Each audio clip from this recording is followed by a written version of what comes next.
Hello and welcome back to another episode of the HRER podcast, where we delve into the world of HR emergencies and scandals. Don't forget to follow and subscribe to HRER on your favourite podcast platform. Get ready for scandalous stories, lessons learned, and a generous dose of advice for HR professionals for navigating the HR landscape. Our goal here is not just to entertain, but also to help you learn from the topics we touch on in order to save your business from its own emergency. In the real world, in the normal world, tracking someone's time every 15 minutes feels excessive. I've always said to people, when you've got someone in a formal meeting, the safest thing to do is assume that they're recording it. I don't know, it's a bit alien to me, but you've been there, haven't you? See, I've had to soften to come into the tech industry. I really have.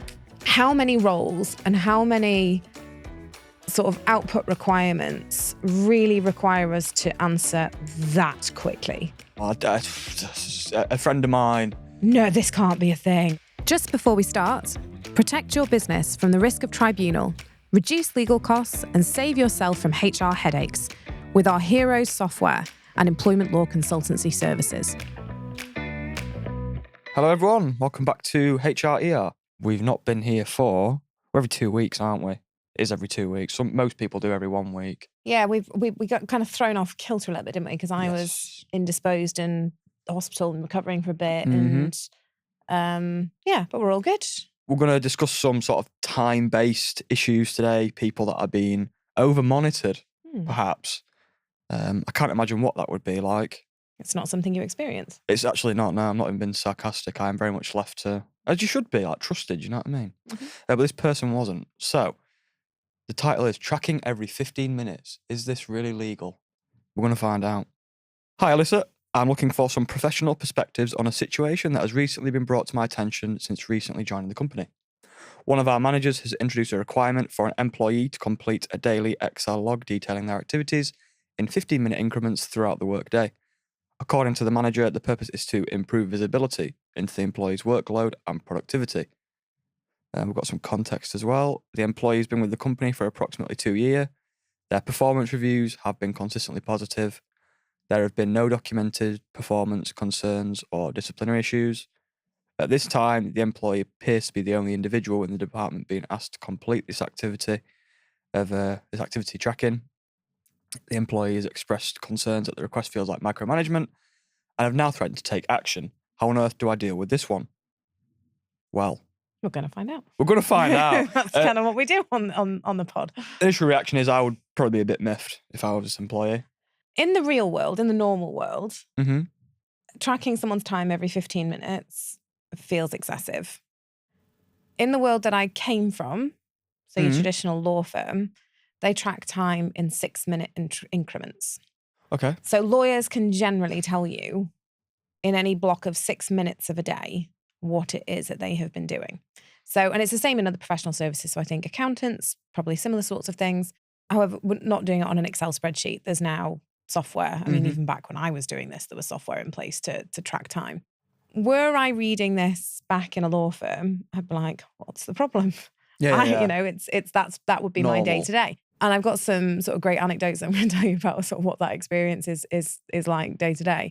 But in the real world, where we've got an employee who's being asked to do this, nobody else in the workforce is. And let's face it, if you're doing something like this on an Excel spreadsheet these days, you're going to spend half your day completing your time entry rather than actually doing what we're supposed to be doing. So on the face of it, this sounds excessive. It does sound like micromanagement, but let's dive into some of the queries and see where we go with this. I mean, what's your first impression? If I asked you to tell me in 15-minute increments of the day what you were doing. Really? What would your reaction be? Really? Like, I don't think... Would you suddenly get a lot busier? Yeah, I would. I think most of my day would be spent doing that. Yeah. But like you said there, if you're at a law firm, I imagine you're doing every 6 minutes, you're working on a different aspect and you're billed by question or So we're billing. So everything that we're doing is billing, essentially. So your time as a lawyer is split between billing time and non-chargeable. So chargeable time, non-chargeable time. Non-chargeable time is things like making a cup of tea, going to the bathroom. It might be that you do a bit of pro bono work, or perhaps there's something that you need to check on a file. There might be some admin that actually is something you cannot charge to the client. Okay. But the culture is very much if you think remotely it could be chargeable and there's any benefit to the client or the work for what you're doing, you should be charging them for it. So a lawyer's hour is split into 10 little blocks of time. Each block is 6 minutes.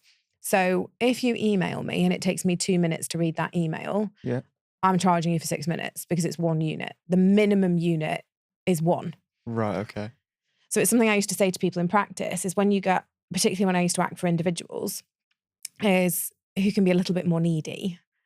Don't email me 10 times in a day. I remember you saying this in the with office. one-line emails because I have to charge you 10 times. Yeah. Save it all inside, get to the end of the day, send me 1 email because otherwise your bill is going to be so much more inflated. I remember you saying that in the office a few months ago. Yeah. So when it comes to tracking your time, you are expected to be able to account for where pretty much every minute of your day is gone. So again, back when I was in a large corporate firm, the tracking software at the time, you could set up little grids on your desktop or laptop. So you could do it by client and then by activity. So I might have like Joe blogs drafting, Joe blogs email reading, Joe blogs advising client, so that then you could literally just click on it and it would start a timer for that. And then if I needed to go to the bathroom, I'd have non-chargeable bathroom break, click bathroom. So whenever you change your activity, you click on your preset tiles and you can customize them at any point. And at the end of the day, it produces your timesheet. What's the point? And so, like, is it so you are charging the right rate? It's one, so that you're charging the right rate, but 2, when there is pressure on billing, productivity, and target hitting, it means that you can absolutely track to the minutiae what someone is doing in a day. Right. So, for example, and this is totally true. There was a large firm that worked out when people were making a cup of tea, that the time it took for the kettle to boil meant that people were taking like 4 minutes, 5 minutes to make a cup of tea. So they put boiling taps in. And that saved a couple of minutes. So say you've got 100 lawyers, you're saving each one, because we're British, we drink so much tea. Yes, you're saving 2 minutes 5 times a day across 100 lawyers over the course of a year. What that stacks up to on someone who's charging £400-500 an hour to a client, it's a lot of lost fees. It is. When they could be doing chargeable work. So it's ways of getting more out of your lawyers, but looking at different ways of making these time efficiencies. Somewhere I worked brought in, and this was fascinating at the time, now it wouldn't be such a big deal on the tech side, but based on what you were doing, if you'd forgotten to click the right tile to say, I'm working on whatever company, but you're sending emails and you're on the phone, the software would work out who you were speaking to, what your activity was, and how much time it took you, and log the time for you. Right, okay. And this software reckoned that it could, across a large law firm, add £1 million of collective fees through what they consider to be lost time. So dragging up all those lost minutes that perhaps weren't being recorded. Wow. So yeah, legal field, this isn't new. This is absolutely been this is decades old. Yeah, this, I don't know, it's a bit alien to me, but you've been there, haven't you? See, I've had to soften to come into the tech industry. I really have. Yeah, it's a different world, and I've never had to me, it's, in my head, it's like warehouse things. That's the only time management concept or experience I've got. Like clocking in and out of jobs in a warehouse or different timesheets and stuff. Yeah. Well, that's different. Like clocking, like accounting for 6 minutes is But then wild. When we think about what else is out there in our industry, there is an increase in things like tracking softwares, tracking devices, where you can tell at any moment in a day where an employee is, and sometimes what they're doing. So it's not a new concept. I'd say here it's the thing that bugs me the most, and this is ridiculous, that from an efficiency perspective, we're asking this employee to do it in Excel. I'll say that's what bothers me the most here, rather than the micromanagement. The red flag there is like just, I don't know, it just doesn't seem like I've thought about like how they want the employee to record it, does it? It just seems a bit half. Rather than the fact that we're actually asking them to do it. It's like, I'm sorry. Just do it better. Like, make them record it properly. That would be the subject of my grievance. I'm being asked to put this into Excel rather than a more efficient way. Efficiency is the issue here. Let's go from some questions to ask from a HR perspective, shall we? We've talked a bit there, but is this level of monitoring proportionate and justified where the employee has a strong performance history and no documented performance concerns? So in this situation, I'd be saying, well, if there's no performance issues with this employee, why are we so bothered about what they are doing in 15-minute increments? If their output is acceptable, Mhm. if the quality of their work is acceptable, why is this measure being put in place? If this is a pilot for something that we're going to roll out across the workforce, or say we've got general productivity issues across the company, and actually this is a great performing employee, so we can see what good looks like, That's what I was thinking. that we're going to model this, Yeah, tell yeah. the employee first. Yeah. You don't pick on someone in an instance like this.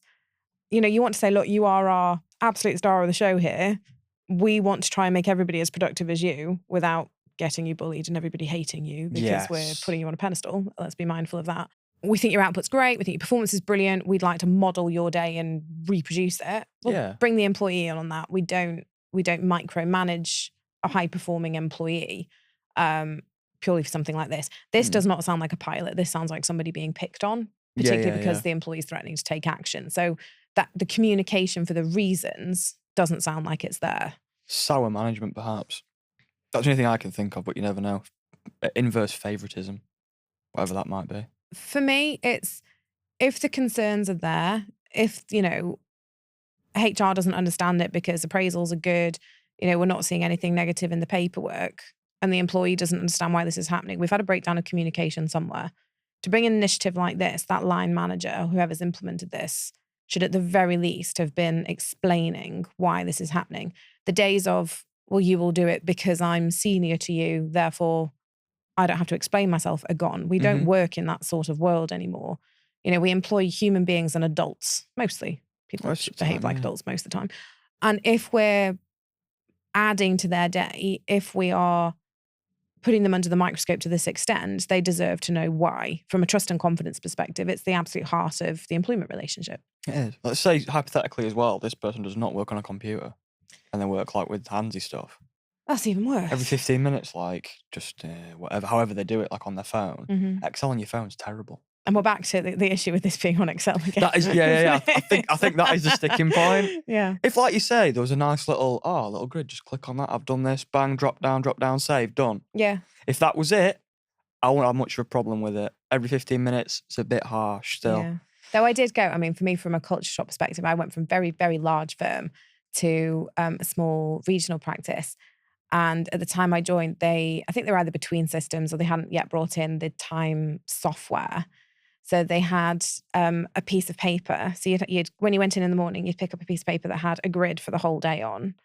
And you had to, so you'd write your client names down and your non-chargeable, and then you'd just tick like for which 6-minute increment of the day you'd done things. Okay. So you had to do it manually. Every day? Every day. So I think that was only in place for a few months before the time they brought in the software. But yeah, to go from somewhere where you had, the time dragging software that would identify who you were speaking to then having to do it manually, that was quite. How long ago was that roughly? We're talking like 10, 15 years surely. Yeah, we are. So I was at that firm for 10 years. I've been gone for 5 years. That was 10, 15 years ago. That's not even like that. That is a fully acceptable technological era to be working in. Yeah. There's no need for any there's paper. No justification. No. No need for ticking. No. Sounds like they're trying to pinch the pennies to me and just milk you all dry. Yeah. Anyway, second question from a HR perspective. What are the potential legal implications of imposing excessive monitoring on an employee with more than 2 years continuous service? So we sort of touched on it then about the trust and confidence point being at the heart of the employment relationship. But in this instance, if we're putting a measure like this on somebody with no explanation and nobody else is being asked to do it, we've got no justification for it, in the first instance, we're probably going to get a grievance, which inevitably is going to put the employee and line manager head to head. And, if this came to me, the employee's in the right here. If this hasn't been communicated to them, they've just been told to do it. There's no performance issues that have been raised prior to this. We haven't had informal discussions with them about performance. They're not on performance management. Their appraisals have all been good. I'm telling the line manager to back down because if not, we're going to be finding in favour of the employee on this grievance. However, if we then have a situation where line manager goes, no, I have had several informal conversations with this person. Right. It could be this is new line manager who I've had several informal conversations. I don't understand why the last appraisal was so good. This is not a good performing employee. Right. The only explanation I have is that the last line manager wasn't doing appraisals or performance management properly. this is an individual where I've got serious concerns that their output isn't as good as they are saying that it is. And this was the only tool at my disposal to establish what's going on day to day, because I don't think this person is actually doing what they should be doing. But with them, like the little managers saying, if say, for example, they've got a new manager there and they've found all these like discrepancies or whatever, and they think these appraisals don't reflect the actual performance, they should be writing all that down now. They should be. And just because someone's had an informal conversation doesn't mean it shouldn't be written down. We should be taking notes of all these sorts of things. It's why in the system we have that ability for notes to be taken against meetings. Because the number of times you feel like you're banging your head against a brick wall when you go into a business where things have got really, really toxic and there's a dispute that's about to kick off, and you say, okay, fine, not a problem, we can help you with this. Just send me the audit trail. Let's have a look at the paper trail and see what's gone on. And they're like, oh, yeah, so it's all been informal so far. Nothing's been written down. You just spoke about it. And I'm like, I don't care if it's informal. You still make a note of that conversation. If it's not written down, it didn't happen. Yes, it's a pain. Yes, everyone's really busy. But if we don't have written evidence, and it's something that I said for years as a litigator, is documents beat witness evidence in tribunal. People can be bent out of shape by barristers when they're being questioned. Memories fade. These days, you're looking at 2-3 years before you get to tribunal, which means that you could have line managers who've left. They've put all this behind them. They can't remember a 5-minute conversation they had 3.5 years ago with an employee that they can barely remember. If it's not written down, it didn't happen. Whereas if we have a document that's dated with a note that was taken at the time, we can say, Judge, this happened on this day. They're more likely to accept that than the bad memory of a manager years later. We have got like naturally quite a limited bandwidth, haven't we, as people? We have. And where something's difficult, you want to sometimes just put it behind you. Yeah. And if you do have people who leave and people who then won't cooperate and turn up to tribunal, and we don't want to get into the realms of compelling people to attend and hostile witnesses and all that, actually all we need is the documentary evidence of what happened in that meeting, and we're already, got a strong foot forward. Write it down. Exactly. And there's like AI note takers and stuff now. Yeah. And like, I'd say these days there is no excuse for not having stuff properly written down and not documenting an employee journey. Particularly because when it comes to performance management conversations, or where we either need to take someone through capability, or if we've got someone who wants to go for a promotion, that we can see what their employment history has been like, how they've been doing, if there are any developmental needs, if there's any coaching that we need to give them. We've got all of that evidence rather than sat in a meeting and trying to ask someone to recollect what they did over the last 12 months. It's you're asking for trouble, aren't you? Have you had a situation where this is just dreamt up in my head? Like in the movies where like the police are interrogating someone and they've got like, right, we're going to go to record now. Bang, they record. Have you ever had a meeting in a company where they've done that kind of recording? You've been in a meeting, it's been like 3, 2, 1, and they press the button. I'm not that old.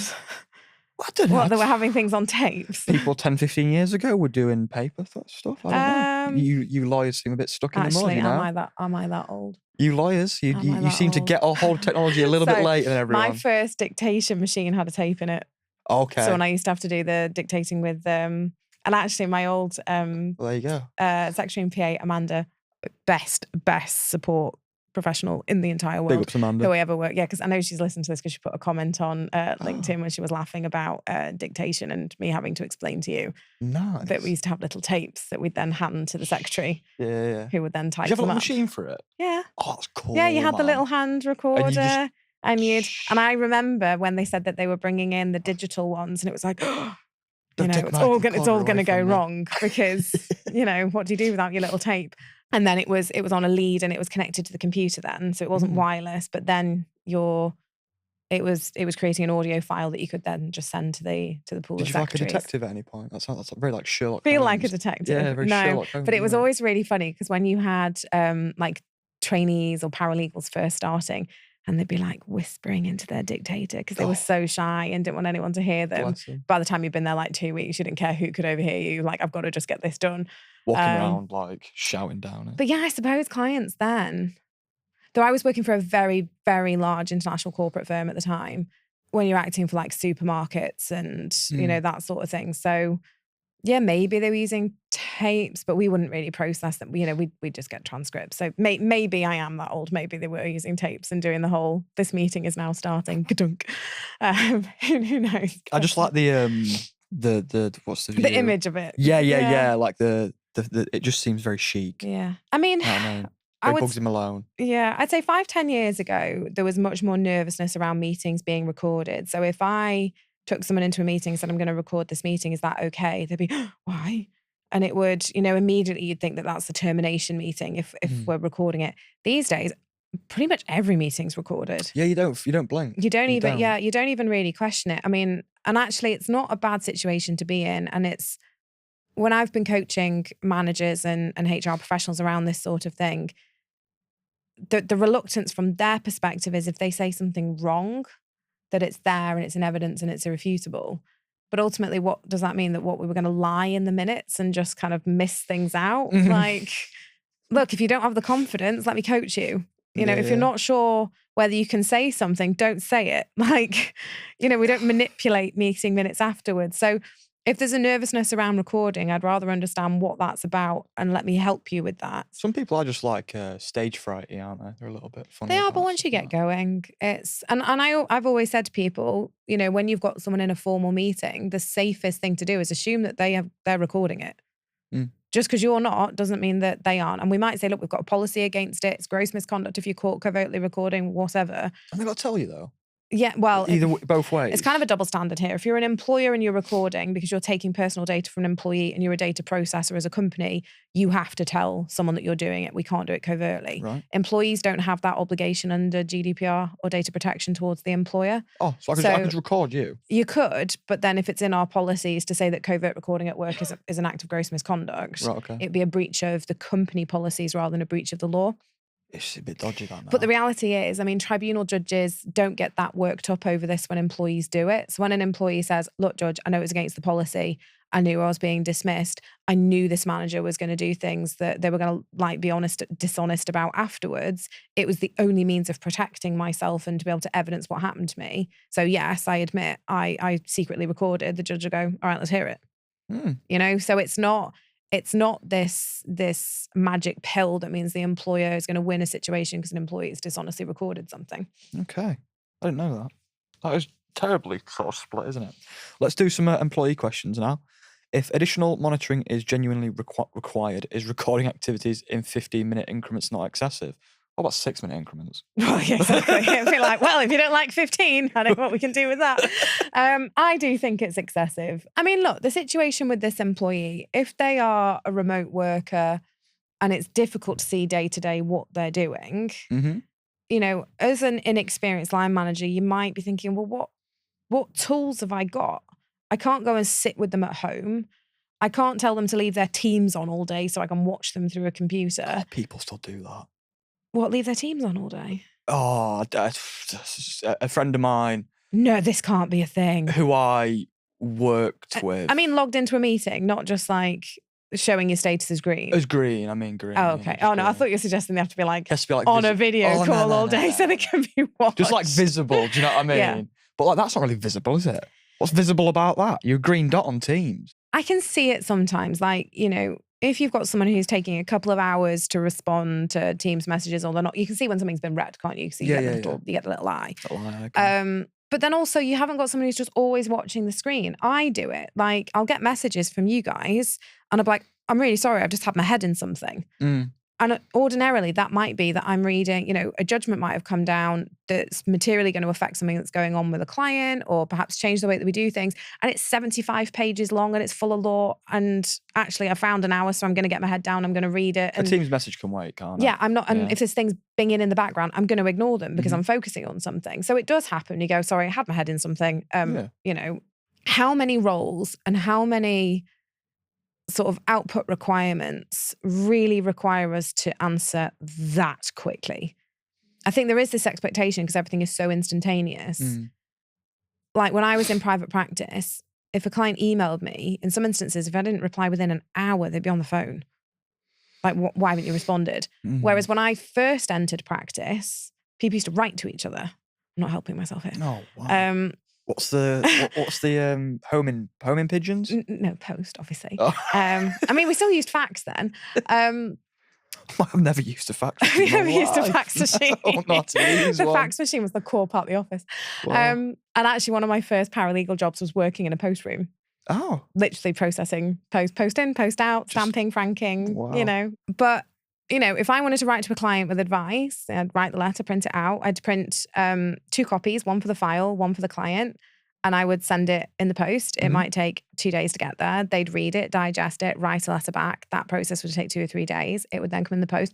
So actually, to go letter and reply, you're looking at over a week. But you're like not old. Like, why are you still doing that? This all happened really quick. The tech stuff happened really quickly, okay? It was 20 years ago. What are you doing?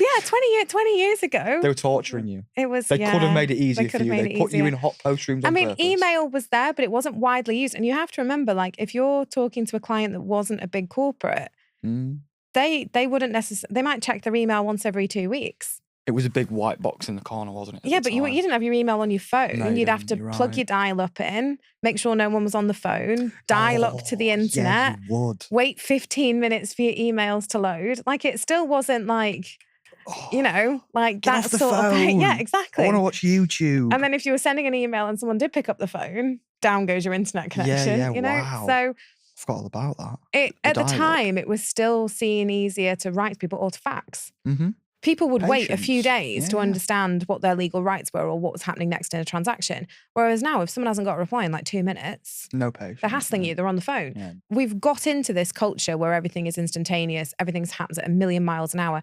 AI doesn't help that mindset either. And I think we talked about this on one of the podcasts about AI burnout, where we cannot process the information that we are being given fast enough. It's allowing us to do, 5, 10 tasks at once.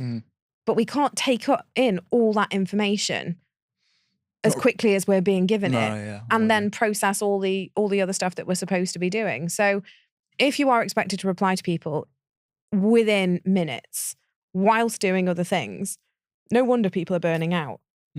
So I will set expectations. Like, we're supremely good with our clients. We are extraordinarily responsive.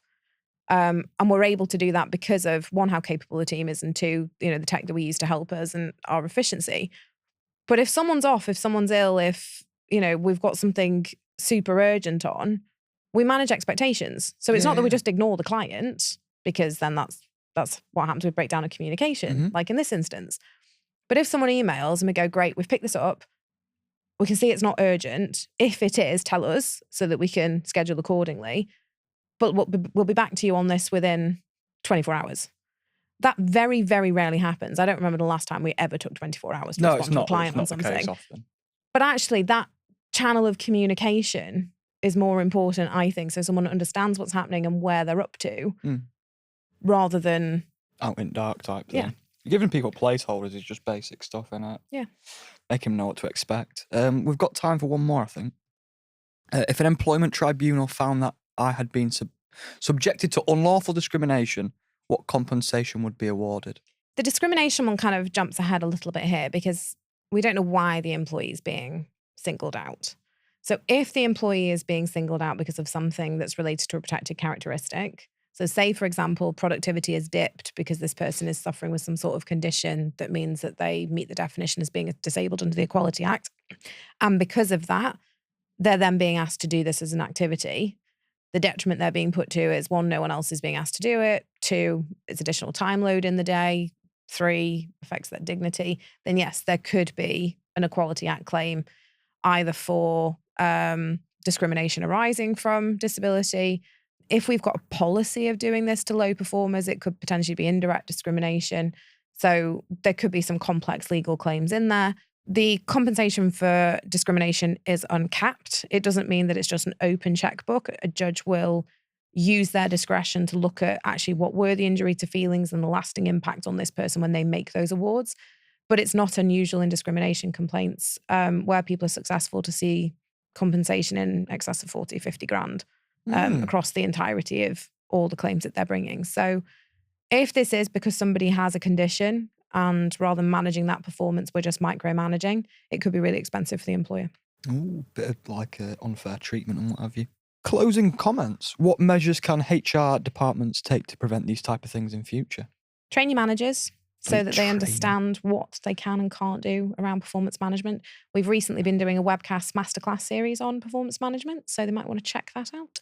It'll end up in our e-learning platform as well. So if people do need to train their managers, there's that ability in there.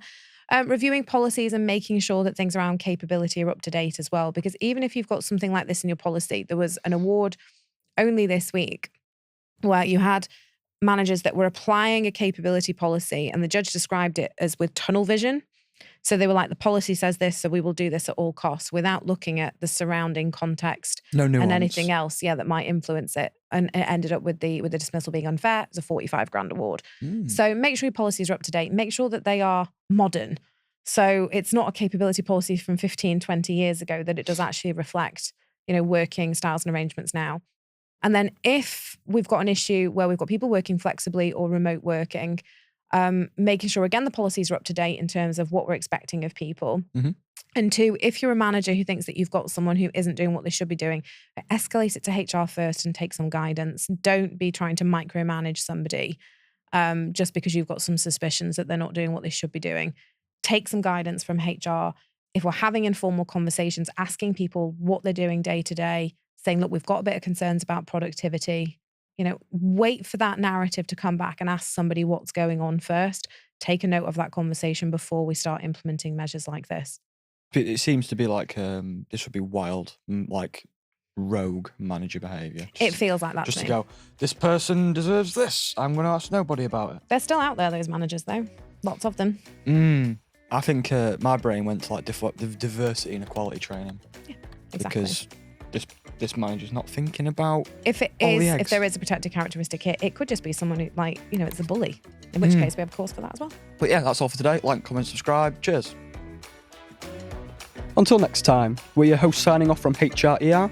Take care of your HR and may your workplace be disaster-free. Before we go, a big thank you to you for tuning in, and don't forget to subscribe. If you have your own ER stories or suggestions for future episodes, reach out to us at Heroes or on social media, or even hrer@heroes.co.uk.